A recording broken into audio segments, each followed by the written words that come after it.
and he's written a book of poems. He's written 4 autobiographies, Hall of Fame on superstars, and now his dog is being famous.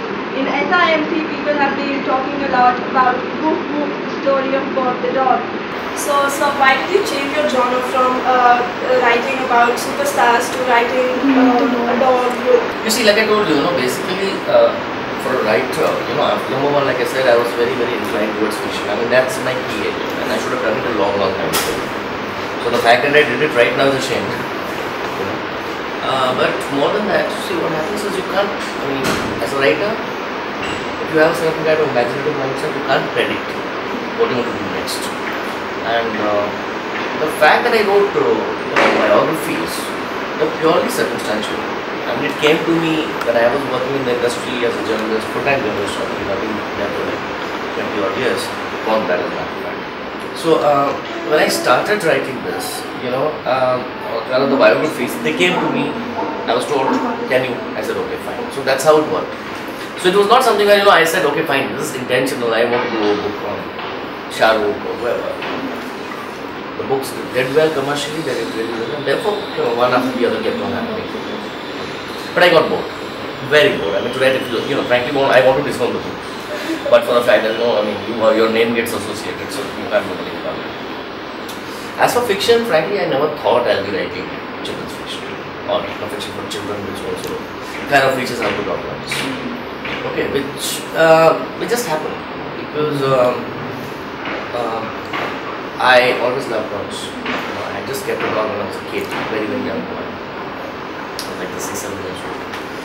And after a long time, here was this guy who we sort of got to our place, and he was like 15 years old, and he walked in, and he was a toddler, so he would had these very uneasy, uncomfortable steps, and he would fall 20 times, try to run. So the thing is, these little things, they tend to capture your imagination when you start observing them very closely. So I guess that was the temptation, that was the motivation at a certain level.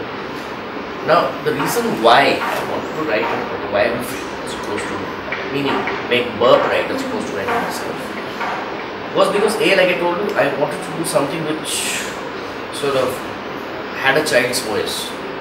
Okay, I wanted people to hear the voice of the child. Okay.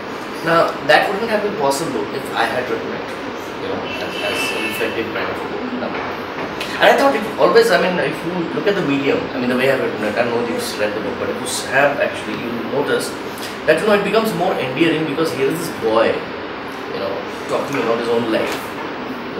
He ceases to be a dog, he becomes a kid, okay? And he's talking about his life from his own perspective, which is very innocent. Moments when he has these certain doubts, okay? And he's very lively, and he's a lot of fun basically, very naughty. So these little elements, at times, for instance, he does certain naughty things, he knows he's done it. These little moments of awareness. So the fact, what I realized was, if he said it with his own voice, it would become far more, attractive and different. I think that was the reason. Yeah, I guess that's it. You've also created this Facebook page, and usually Bob interacts with people on the social platform. Right. So how did you come up with that? See, the fact is, it is Bob. Everything that has happened in this book, let me assure you, the first part by and large, this particular thing that you're looking at, you see, it is basically, 80% of it is what Burp did. 20% is my imagination. That's a fact. Obviously you need to change a few things, a few things automatically happen. A few things happen because, as a human being, you are reacting to certain situations, So obviously you make mistakes and they become a part of the book. I chose Burp it was a very quirky, it was a very fun thing. There was no serious thinking involved, I just thought, okay, fine, let this guy reach out. That's about it. There was no complex thought process involved in everything. It was just a very simple idea. Okay, let me reach out. And it's making a lot of buzz amongst youngsters like us, especially. So how are the reviews been for you? And have you got followers or fans who are looking forward to Burp's next book? Yep. To be honest with you, although it's limited to India, it was a publication per se, like unlike some of my other books. But the thing is, yes, that people are probably asking when, why is it getting late and things like that. You talk about the sequel, I suppose. Yes, it is attracting. I would say yes, people are. But I have purposely, very frankly, I'm not talking too much about it at the moment. I'm not reaching out to people. I'm not saying. Is there any No, nothing of that sort. I just wanted this whole thing to get over. It is not a conscious thing that I want people to follow those big Bollywood blockbusters. No, it's not. It's something. It's more of a labor of love rather than. It's making... Yeah, whatever. Yes, it is. But then, what I'm trying to say is that it's not something which is a huge commercial venture as such, from my end. So therefore, for me to kind of talk too much about it looks a little out of place. Till it happens, let it come out, or maybe, once it's ready and everything, I probably might open my trap. And I will, I guess. But then, right now, yes, I have spoken. If somebody asks me, what is it? Yes, I speak about it. But it's not something that even I reach out to people. I never did. In fact, in this case also, I did not kind of make any positive, conscious effort. How long did it take for you to write this book? And I knew that was the next one, how long will it take?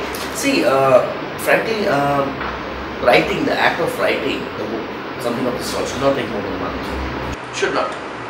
See, but in this particular case, I took at least about 3 to 4 months to discover Burp's voice.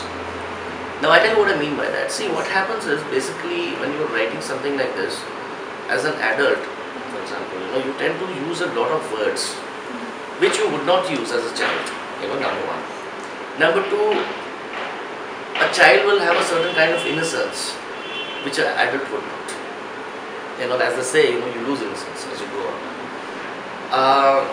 So basically, as far as I am concerned, getting that voice right was the tough part.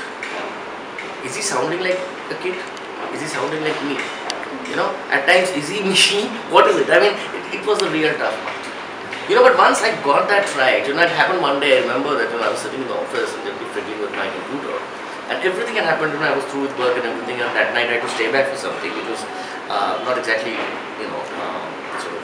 required in the sense, I was supposed to be there physically in the office. I still remember there was no work.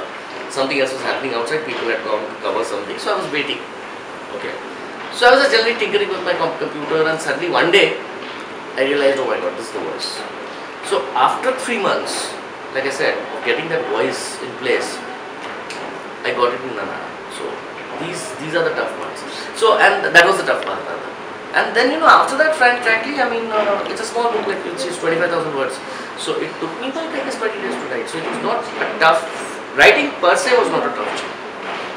And the structuring, how did you do the structuring? Structuring, okay, again, now this is fun. Now structuring, honestly, structuring, if you ask me, I had no plan inside that. Absolutely no planning. All I knew is basically, as a writer, I'm going to just take it forward. Burp is going to come to the place, he will come with the breeder, he's going to enter the house, he's going to pee, which he did, basically, and that was the stepping stone actually, and that was the first moment which sort of made me think that okay, there's a book there, frankly. Because he's this kid who came into the house and he was a toddler like I told you, and he ran and he missed his steps. A couple of somersaults. He stood there, he peed and he looked at everyone. That particular moment said, oh yeah, there's something there. So the thing is, like I told you, the act of writing did not take me 20 days, more than 20 days, frankly. Because it was not something where I was sitting and planning the chapters. Right now, for instance, when I started doing the second part, honestly, when I was doing the 4th chapter, I had no idea what's going to be there in the 6th chapter. Because it is just an act of progression. I'm sitting back and thinking, okay, fine, this chapter is covered, so and so thing, now what do I do in the next chapter? That kind of thing. Because that becomes more spontaneous. This is not some kind of, how do I put it? It's not a narrative with a plot. It's a story of a life. Life has no plot. So that's how it is. And when will you come out with the next book? Okay. Next book is going to come out. See, next book has a different focus. Yeah. But it's a sequel of this, basically. It's going to come out in December. I guess November. Realistically, This- end of November. Yeah. And it's on. It's Burp. He's Yeah. writing about his brother. Yeah, he's writing about his brother because his brother is a rescued pup, a guy called Jack, and so the book is called My Brother Jack. So it's basically on this thing that Burp starts behaving like an adult. He thinks he's bigger than he is, and he sort of disowns a lot of thoughts which he had in the first book, and he says, I was completely wrong. I'm grown up now, I'm a big boy.